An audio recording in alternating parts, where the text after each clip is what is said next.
금리가 내렸다는데 왜 내 대출이자는 그대로일까요?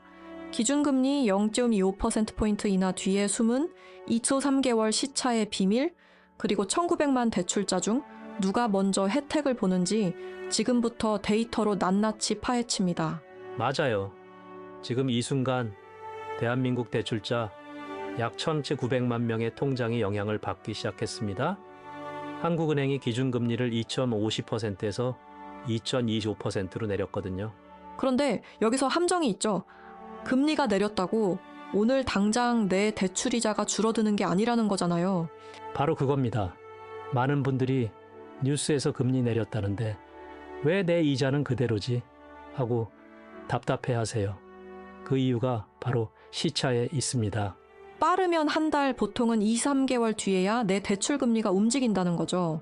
정확합니다. 오늘 영상 끝까지 보시면 내 대출이 정확히 언제부터 싸지는지, 그리고 변동금리와 고정금리 중 누가 먼저 웃는지 분명히 아시게 됩니다. 3억 원 대출이면 연간 75만 원이 걸린 이야기 절대 놓치지 마세요. 자, 먼저 사실관계부터 정리해 볼까요? 네, 한국은행 금융통화위원회는 기준금리를 연 2.50%에서 2.25%로 0.25%포인트 인하했습니다. 이창용 총재가 이끄는 금통위는 그동안 물가와 가계부채를 동시에 살피며 신중한 행보를 보여왔는데요. 이번 결정으로 금리 인하 사이클이 본격화됐다는 평가가 나오죠. 핵심 배경은 뭔가요? 세 가지입니다. 첫째, 소비자 물가 상승률이 목표치인 2% 부근으로 안정됐습니다. 둘째, 경제 성장률 전망이 1%대 초중반으로 둔화되며 경기 부양 필요성이 커졌습니다. 그럼 셋째는요? 스트레스 DSR 3단계 등 대출 규제가 가계부채 증가세를 어느 정도 잡아주면서 금리를 내릴 공간이 생긴 겁니다. 숫자로 보면 규모가 어마어마하죠. 그렇습니다. 우리나라 가계신용 잔액은 약 1,900조 원, GDP 대비 가계부채 비율은 90%를 넘습니다. 이 거대한 부채에 0.25%포인트 인하가 적용되기 시작했다는 게 핵심이에요. 이 흐름을 이해하려면 시계를 좀 되돌려야 할 것 같은데요. 맞아요. 기준금리는 2023년 1월 3.50%까지 올라간 뒤 무려 13차례 넘게 동결을 거쳤습니다. 그러다 2024년 10월 처음으로 0.25%포인트 인하되며 통화정책 방향이 바뀌기 시작했죠. 그 이후로 단계적으로 내려왔군요. 네, 2025년 하반기에는 2.50% 수준에서 움직였고 12월에 다시 한번 인하 버튼이 눌린 겁니다. 그동안 한국은행이 그렇게 망설인 이유가 뭐였죠? 분명합니다. 금리를 너무 빨리 내리면은 집값과 가계부채를 자극할 수 있다는 우려였죠. 이창용 총재는 여러 차례 집값과 부채를 보며 신중하게 가겠다고 못 박았습니다. 그런데 결국 명분이 갖춰진 거네요. 그렇습니다.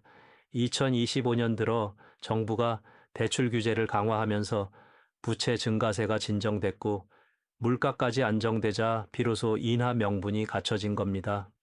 즉, 이번 인하는 즉흥적 결정이 아니라 물가, 경기, 부채라는 세 가지 조건이 맞물린 결과물이에요. 자, 그럼 가장 궁금한 거. 왜 내 이자는 바로 안 내려갈까요?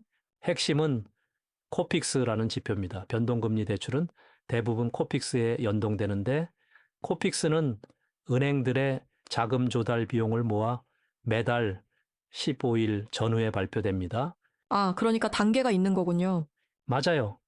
기준금리 인하가 은행 조달 비용에 반영되고 그게 코픽스에 나타나고 다시 내 대출 재산정 주기가 돌아와야 비로소 이자가 내려갑니다.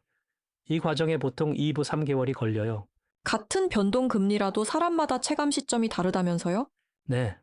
금융 전문가들은 신규 취급액 기준 코픽스 연동 대출이 잔액 기준보다 인하를 더 빨리 반영한다고 설명합니다. 같은 변동금리라도 체감 시점이 다른 거죠. 그럼 고정금리 대출자는요?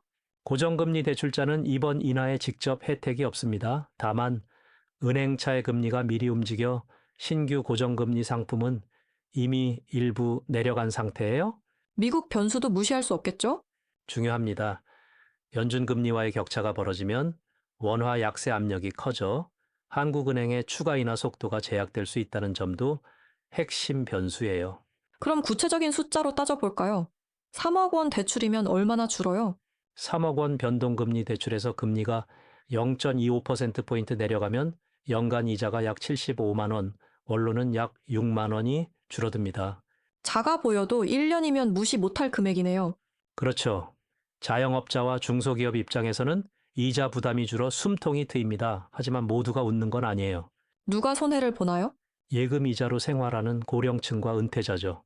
이분들에게는 예금 금리 하락이 곧 수입 감소를 뜻합니다.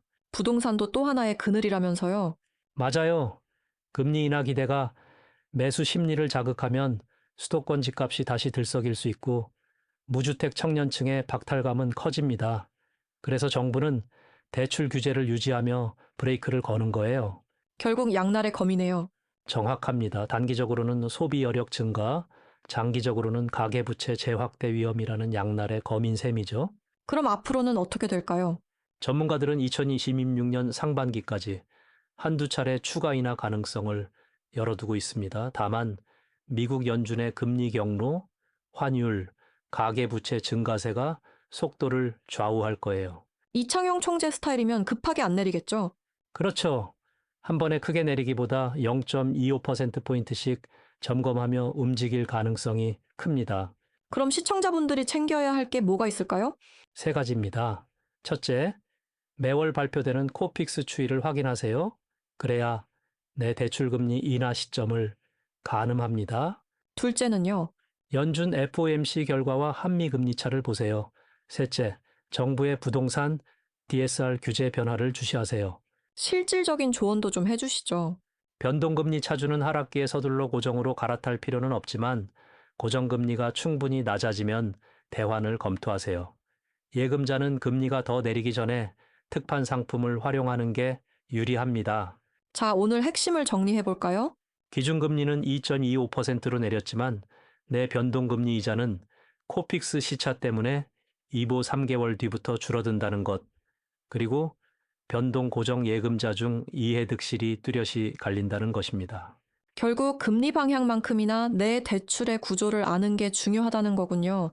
맞습니다. 지금 바로 내 대출이 신규 기준 코픽스인지 잔액 기준인지 재산정 주기가 언젠지 확인해 보세요. 이 영상이 도움이 되셨다면 좋아요와 구독, 그리고 알림 설정 부탁드립니다. 다음 코픽스 발표 때 변화를 가장 먼저 분석해 전해드리겠습니다. 여러분의 금리 관련 질문은 댓글로 남겨주세요.